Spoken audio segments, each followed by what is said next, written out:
السلام علیکم بیبیورز، امید ہے آپ خیریت سے ہوں گے۔ آج ہم ایک ایسے موضوع پر گفتگو کرنے جا رہے ہیں جس کے بارے میں بہت سے لوگ سوال کرتے ہیں، اور وہ ہے محبت میں کامیابی کا وظیفہ۔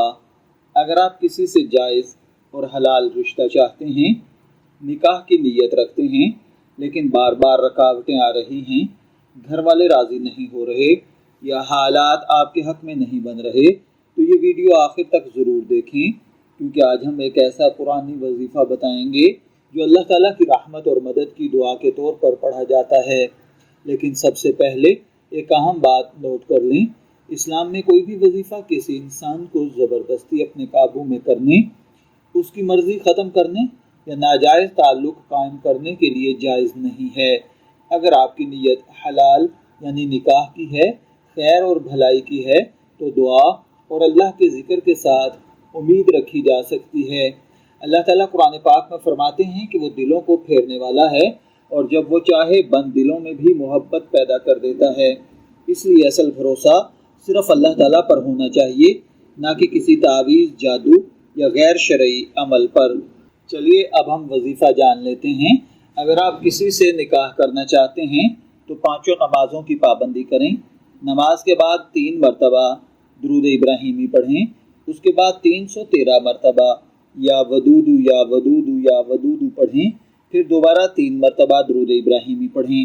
اس کے بعد اللہ تعالیٰ کے حضور عاجزی کے ساتھ دعا کریں، اے اللہ، اگر یہ رشتہ میرے دین، دنیا اور آخرت کی بھلائی کے لیے بہتر ہے تو ہمارے درمیان آسانی، محبت اور خیر پیدا فرما دے، اور اگر اس میں میرے لیے بھلائی نہیں ہے تو مجھے اس سے بہتر عطا فرما۔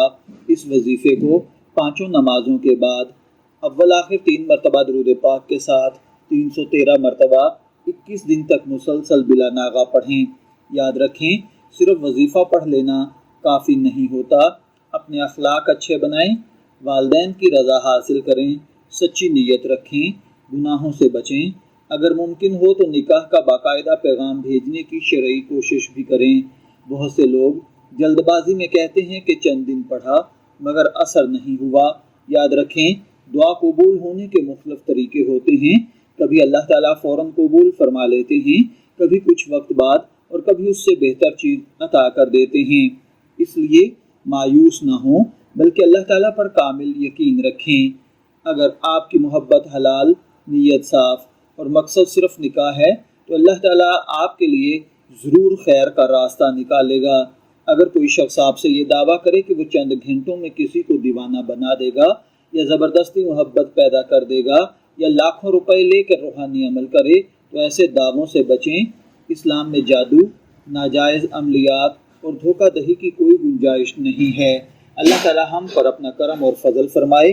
شبیر احمد کو اجازت دیجیے، پھر ملاقات ہوگی کسی نئے ٹاپک کے ساتھ۔ تب تک کے لیے اللہ حافظ۔